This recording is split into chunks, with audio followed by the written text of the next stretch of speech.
أقرب إليه من حبل الوريد صدق الله العظيم وصدق رسوله النبي الكريم ونحن على ذلك لمن الشاهدين والشاكرين والحمد لله رب العالمين مولاي صل وسلم دائما أبدا على حبيبك خير الخلق كلهم هو الحبيب الذي ترجى شفاعته لكل هول من الأهوال مقتحم یا صاحب الجمال و یا سید البشر من وجهك المنیر لقد نور القمر لا يمكن الثناء كما كان حقه بعد از خدا بزرگ تو بھی قصہ مختصر درود پاک پڑھ لیجیے۔ اللہم صل علی سیدنا و نبینا مولانا محمد وعلی آلہ وصحبہ وبارک وسلم صلاۃ و سلام علیک یا سیدی یا حبیبی یا رسول اللہ۔ حمد و صلات کے بعد معزز سامعین، سب سے پہلے شکر ہے اس رب جلیل کا جس نے ہمیں آج کا عظیم بابرکت دن عطا فرمایا، یہ لمحات عطا فرمائے، یہ موقع عطا فرمایا، اپنی بارگاہ میں حاضر ہونے کی سعادت عطا فرمائی۔ اللہ تعالی ہم سب کی عبادت قبول فرمائے، ہم سب کی بندگی قبول فرمائے۔ اللہ تبارک و تعالی جمعے کی نماز قبول فرمائے۔ سب سے بڑھ کر اللہ پاک ہم سب کو جمعۃ المبارک کی برکت عطا فرمائے۔ سامعین محترم، میری گفتگو کا موضوع گزشتہ سے پیوستہ وہ واقعہ چل رہا تھا کہ جس میں بندے اور رب کے تعلق کے حوالے سے ایک بزرگ کا میں نے واقعہ بیان کیا تھا کہ بندہ اپنے رب کے ساتھ کیسا تعلق رکھے اور اس کو کس طرح جو ہے وہ اپنے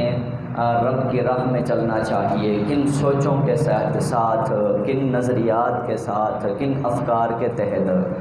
تو وہ درمیان میں رہ گیا تھا، اسی کو جو ہے میں مکمل کروں گا مختصر شروع سے جوڑ کر کہ وہ بزرگ سے جو نوجوان نے پوچھا کہ حضرت ما رأس التقویٰ، تقویٰ کی حقیقت کیا ہے، تقویٰ نصیب کیسے ہوتا ہے؟ تو انہوں نے جواب دیا اصبر مع اللہ، جب تم اللہ کے فیصلوں پہ اللہ کی رضا میں راضی رہنا سیکھ جاتے ہو تو تمہیں تقویٰ جو ہے وہ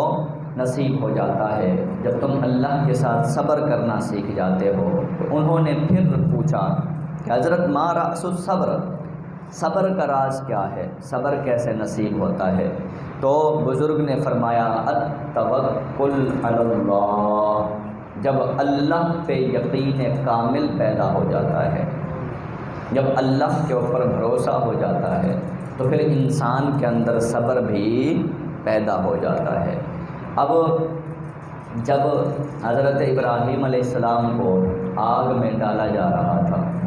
تو آگ میں ڈالنے کے دوران بھی وہ باوقار رہے،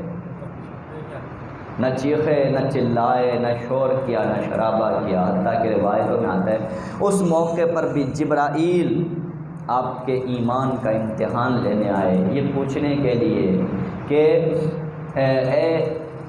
خلیل اللہ بتائیں میرے لیے کیا حکم ہے، میں کیا کام آ سکتا ہوں؟ تو اس وقت بتائیں کہ ہم میں سے اگر کوئی بندہ کوئی مشکل پریشانی میں ہو تو فوراً کہے گا بھئی یہ کام کر دو، وہ کام کر دو۔ تو حضرت ابراہیم علیہ السلام نے تب کہا تھا حسبی اللہ،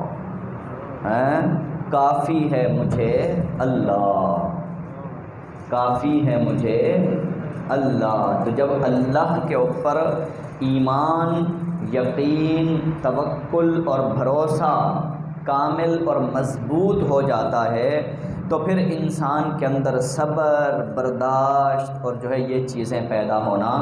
شروع ہو جاتی ہیں۔ تو یہاں اس سے آگے پھر انہوں نے پوچھا کہ حضرت توکل کیسے نصیب ہوتا ہے، یہاں تک ہم پہنچے تھے اور اس کا جواب دے کے گفتگو ہم نے ختم کی تھی کہ انہوں نے پوچھا کہ توکل کیسے نصیب ہوتا ہے، تو انہوں نے جواب دیا تھا الانقطاع الی اللہ، جب بندہ دنیا سے کٹ کر اللہ کا ہو جاتا ہے، دنیا سے کٹ کر جب بندہ اللہ کا ہو جاتا ہے اب یہاں جملہ ذہن میں رکھیے گا، دنیا سے کٹنے کا مطلب کیا ہے؟ دنیا سے کٹنے کا یہ مطلب نہیں ہے کہ دنیا کو بالکل چھوڑ دو، نہیں بھئی، آپ بیوی کو چھوڑ دو، بچوں کو چھوڑ دو، گھر بار چھوڑ دو، آپ کاروبار چھوڑ دو، آپ دنیا کی جو ہے وہ آسائشیں چھوڑ دو، آرام چھوڑ دو، کہ یہ مطلب ہے؟ جیسا کہ کئی لوگ سمجھتے ہیں اور کئی لوگ یہ مضمون بیان بھی کرتے ہیں کہ جی دنیا حقیر ہے، دنیا ذلیل ہے، دنیا کمتر ہے، دنیا جو ہے وہ اس سے بھاگ جانا چاہیے۔ نہیں، اس سے یہ مراد نہیں ہے۔ ہمارا دین کبھی بھی ہمیں دین کی خاطر دنیاوی ضرورتوں کو چھوڑنے کا حکم نہیں دیتا، کبھی بھی وہ ہمیں یہ نہیں کہتا کہ اللہ کی خاطر تم جو ہے وہ دنیاوی یا جسمانی تقاضے چھوڑ دو، نہیں، ان کو بھی پورا کرنا ہے، لیکن دنیا کے اندر رہتے ہوئے، دنیا کے تقاضوں کو پورا کرتے ہوئے آپ کا دل کچھ وقت کے لیے ادھر بھی اٹکا ہوا ہو، اللہ کی طرف بھی وہ جیسے کہتے ہیں نا، مسجد میں بیٹھ کر کوئی اگر غیر متعلقہ بندہ، جس کو مسجد کی عادت نہ ہو، جس کو مسجد کی عادت نہ ہو، نماز کی عادت نہ ہو، ایسا بندہ اگر مسجد میں گھس جائے تو اس کی جو حالت ہوتی ہے نا، وہ کیا ہوتی ہے؟ کیسے ابھی مجھے موقع ملے کہ میں یہاں سے کھسکوں، یہاں سے بھاگوں۔ کبھی آپ نے یہ دیکھا ہوگا گل خانی وغیرہ پہ مجبوری کے تحت کچھ لوگوں کو مسجد میں آنا پڑ جاتا ہے، تو ایسے لوگوں کی یہ حالت ہوتی ہے، ٹھیک ہے نا، کہ جلدی جی وہ تقریر ختم ہوئے، جلدی پروگرام ہو، کہتے دوڑیے، ٹھیک ہے۔ تو جس طرح اس بندے کی حالت ہوتی ہے، مسجد میں بیٹھ کر اس کو باہر بھاگنے کی فکر ہوتی ہے کہ نہیں؟ آپ کو نفسیات، ایسے ہی وہ لوگ ہوتے ہیں جو دنیا میں بیٹھ کر ان کو مسجد کی فکر ہوتی ہے، دنیا میں رہ کر ان کو اللہ کی فکر ہوتی ہے، ان کی کوشش ہوتی ہے کہ جیسے ہی موقع ملے میں اس کے بارگاہ میں پہنچ جاؤں، میں اس کے در پہ پہنچ جاؤں، میں اس کی بارگاہ میں حاضر ہو جاؤں، وہ بہانے ڈھونڈتا ہے۔ تو الانقطاع الی اللہ کا مطلب یہ ہے کہ آپ دنیا کے تقاضے بھی پورے کریں، لیکن دنیا میں رہتے رہتے کچھ وقت ایسا ضرور نکالیں کہ جس میں دنیا پیچھے رہ جائے، رب کا ذکر آگے بڑھ جائے، رب کی عبادت آگے بڑھ جائے، رب کی فکر آگے بڑھ جائے، رب کا تصور آگے بڑھ جائے، اللہ کی محبت آگے بڑھ جائے، اللہ کی محبت غالب آ جائے، تب ان لمحات میں پھر آپ کو دنیا کا ہوش نہ رہے، دنیا کی سوچ نہ رہے، دنیا کی فکر نہ رہے۔ جس بندے کو یہ کیفیت مل جائے تو ان بزرگوں نے یہ کہا کہ الانقطاع الی اللہ، ایسا بندہ جب رب کی یاد میں ڈوبتا ہے، ڈوب کے اس کو پکارتا ہے، پھر اس کی پکار کا اس کو جب جواب ملتا ہے تو اسے پھر پتہ چلتا ہے کہ ہاں رب ہے، اللہ ہے، اور وہ پکار کو سنتا بھی ہے، اس کا جواب بھی دیتا ہے، پھر بندہ رب کو محسوس کرنا شروع کر دیتا ہے، تو جب محسوس کرتا ہے پھر اس کا رب پہ یقین پیدا ہونا شروع ہو جاتا ہے، تب اس کا رب پہ ایمان۔ تو فرمایا الانقطاع الی اللہ، جب تم اللہ دنیا سے کٹ کر کچھ دیر کچھ وقت کے لیے اللہ کے ہو کر رہ جاؤ، تب تمہارا اللہ پہ بھروسہ قائم ہوگا۔ اور قرآن پاک میں نے پچھلے جمعے میں بتایا تھا، جگہ جگہ یہ مضمون بتایا گیا تھا، جگہ جگہ یہ مضمون بیان کیا گیا ہے کہ یہ یقین و بھروسہ کب قائم ہوتا ہے؟ جب بندہ عبادت کو بڑھاتا ہے، جب بندہ ذکر کو بڑھاتا ہے، جب بندہ تلاوت کو بڑھاتا ہے، جب بندہ تنہائی میں آتا ہے اور تنہائی میں بیٹھ کر وہ ہوتا ہے اور اللہ ہوتا ہے، جب تنہائی کے اندر آپ کو اسے یاد کرنے کی عادت پڑ جائے، پھر جو ہے وہ آپ کو وہ رمز، وہ اشارے اور وہ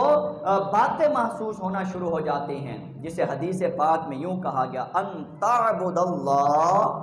کأنک تراہ، اس طرح رب کی بندگی کرو کہ تم رب کا دیدار کر رہے ہو۔ ان تعبد اللہ، لیکن یہ ایمان کے درجات ہیں، یہ ایمان کے درجے ہیں۔ ہم تو ابتدائی درجے پر ہوں گے نا، یہ کمال ہوتا ہے ایمان کا۔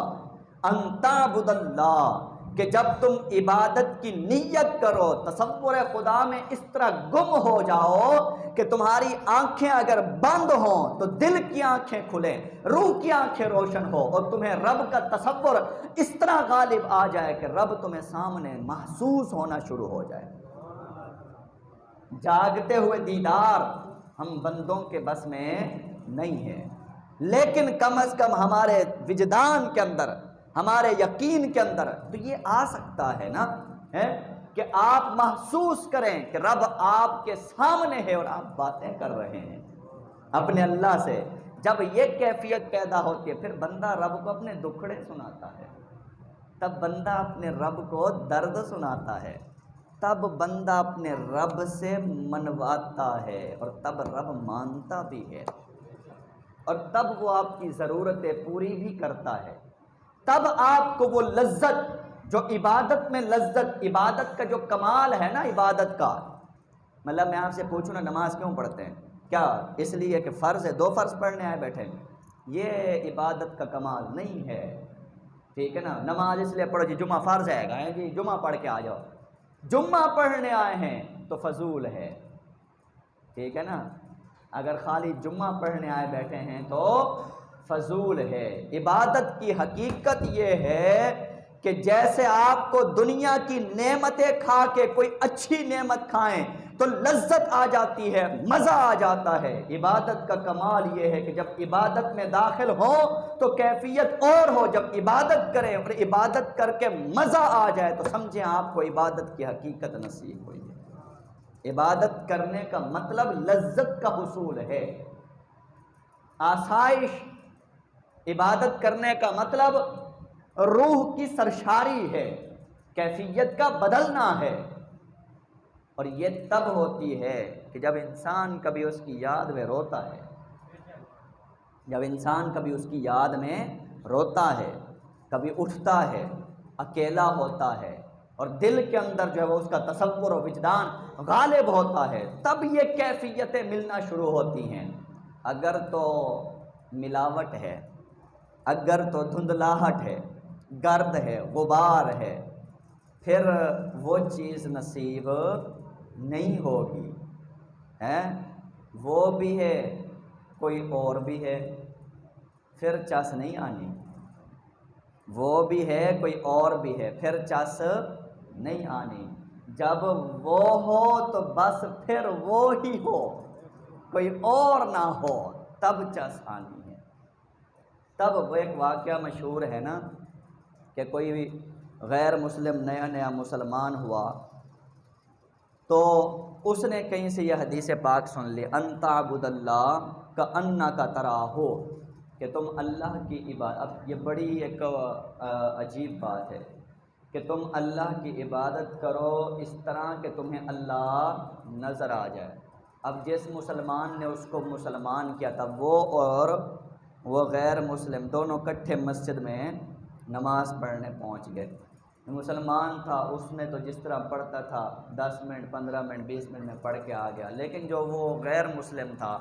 جو نیا نیا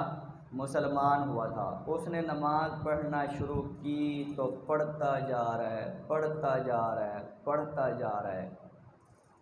جب کافی وقت ہو گیا، جو مسلمان تھا وہ نماز پڑھ کے شاید باہر نکل آیا، انتظار کر رہا تھا کہ اب بھی آئے گا، اب بھی آئے گا، کافی دیر ہو گئی نہیں آیا۔ وہ واپس اندر مسجد میں جا کے وہ گیا، اس نے دیکھا ابھی بھی نماز پڑھ رہا ہے، تو تھوڑا سا اس کو فکر ہے کہ خیر تو ہے بھائی اتنی لمبی نماز، تو اس نے جب سلام پھیرا یا کچھ بھی، اس سے پوچھتا ہے آگے ہو کہ بابا اتنی لمبی نماز پڑھ دی ہیں، اتنی لمبی تو نماز نہیں ہوتی۔ تو آگے سے غیر مسلم کیا جواب دیتا ہے؟ وہ کہتا ہے کہ یار تمہاری تو پریکٹس ہوئی ہوئی ہے، شاید تمہاری تو پریکٹس ہوئی بھی ہے، اس لیے شاید تم نیت کرتے ہوگے تو تمہیں تو تمہارا رب نظر آ جاتا ہوگا، تمہیں تو تمہارا رب مجھے تم نے خود بتایا تھا نماز اس طرح پڑھو کہ تمہیں رب نظر آ جائے کہ گھنٹہ ہو گیا میں اس کو دیکھنا چاہ رہا ہوں مجھے نظر نہیں آتا۔ جب یہ ایمان ملتا ہے نا پھر حقیقت، تو اب اس حقیقت کے تناظر میں اگر ہم دیکھیں مجھ سمیت ہماری عبادتیں کہاں کھڑی ہوئی ہیں، ہماری عبادتیں کہاں کھڑی ہیں؟ ہمیں رب نظر نہیں آتا، رب نظر آنا تو دور کی بات ہے، ٹھیک ہے نا۔ ہمیں تو یہ بھی نظر نہیں آتا کہ ہم رب کو نظر آ رہے ہیں، ہمیں تو یہ بھی نظر نہیں آتا، ایک نا کہ بھئی ہم اس کو دیکھ لیں، ہم نہیں دیکھ سکتے۔ اگر یہ یقین بھی ہو جائے نا کہ وہ ہمیں دیکھ رہا ہے، وہ تو دیکھ رہا ہے نا، لیکن وہ کیفیت بھی مل جائے تب بھی حالت بدل جاتی ہے۔ اچھا میں ابھی 2-3 دن پہلے میں نے ایک ویڈیو دیکھی ہے، انڈونیشیا کے ملک کی آئی ہے، تو حالت مطلب ایسے ہل کے بندہ جیسے شاکڈ ہو جاتا ہے، جھٹکا سا لگا۔ انڈونیشیا کے ملک کی ویڈیو بن کے آئی ہے، ایک مسجد کی جو ہے نا وہ دکھایا گیا منظر کہ لوگ نمازی نماز پڑھنے آ رہے ہیں، تو جیسے ہی مسجد میں انٹر ہوتے ہیں تو وہ مسجد کے دروازے پہ، کہاں؟ مسجد کے دروازے پہ ریکس بنے ہوئے ہیں، ان ریکس کے اوپر اپنے موبائل ایسے پھینک کے آ رہے ہیں، سارے نمازیوں کے موبائل ایسے اوپن وہ مسجد کے دروازے پہ پڑے ہوئے ہیں، ٹھیک ہے، کوئی اس کے لاک نہیں، کوئی اس طرح کا حفاظت نہیں، کچھ کے قالین پہ پڑے ہوئے ہیں، کچھ کے جو ہے وہ، بلکہ وہ ویڈیو جو ہے نا مطلب کوئی اس میں ایسی چیز نہیں، مجھے نظر آ جائے تو میں آپ لوگوں کو دکھا سکتا ہوں، تو مطلب ایک عجیب حیران کن منظر ہے۔ تو وہاں پر پھر انسان سوچتا ہے کہ ایک تو ان لوگوں کا ایمان، ٹھیک ہے نا، اور ایک ہمارا ایمان، ہم کہاں کھڑے ہیں اور وہ لوگ پھر کہاں پہ کھڑے ہوئے ہیں۔ موبائل جیسی چیز، کیا؟ موبائل۔ اچھا یہ تھوڑا سا دیکھیے گا، مطلب مسجد یہ جہاں تک نظر آ سکے، یہ شاید نہیں روٹیٹ ہوتا ہے نہیں ہوتا، مطلب یہ جس کو بھی نظر آئے یہ مسجد کا منظر ہے۔ اگر اچھا میرے ذہن میں آتا ہے ادھر LCD کبھی لگوانی چاہیے، اس طرح کی ویڈیوز کہ آپ یہ دیکھیں جس کو نظر آ جائے مسجد ہے، کیا ہے، اور آپ لوگ یہ دیکھ رہے ہیں، یہ جب داخل ہوں تو یہ آگے یہ سائیڈز پہ جو ہے نا وہ موبائل پڑے ہوں گے، اسی طرح کے موبائل ہم سے تو زیادہ ہی قیمتی ہوں گے، موبائل ایسے پڑے میں لوگ نماز پڑھ رہے، کسی کو کوئی ٹینشن، بابا یہ نارمل موبائل 30-40 ہزار 50 کا تو ہمارے ملک میں وہاں مہنگے ہی ہونے 50-60 ہزار کا تو ہونے لاکھ روپے کا، یہ موبائل پڑے ہوئے، ٹھیک ہے نا۔ یہ ویڈیو جو نا وہ کر رہے مسجد انڈونیشیا کی، تو بات یہ ہے کہ ان کے ہاں موبائل محفوظ ہو گیا، ہماری مسجد میں جوتے محفوظ نہیں ہیں۔ ہمارے اس رمضان میں کتنے جوتے چوری ہوئے ہیں ہماری مسجد کے اندر، مسجد کا یہ گلہ کدھر گیا، سیف صاحب بتا رہے تھے اس کے اندر سے کوئی پیسے چوری کر گیا، ابھی 2 ہفتے پہلے کی بات ہے۔ تو مسئلہ یہ ہے کہ ایک انسان کی ظاہری ترقی ہوتی ہے، ایک انسان کی اخلاقی اور روحانی ترقی ہوتی ہے۔ ہم وہ بدبخت بدقسمت محروم لوگ ہیں کہ جو تقریریں تو سب سے زیادہ سنتے ہیں، تبلیغیں بھی بڑی ہوتی ہیں، پر ہماری روح مردہ ہوتی ہے، مر چکی ہوتی ہے، صحیح ہے نا۔ روحانی ترقی ہمارے اندر اس کا تصور بھی نہیں ہے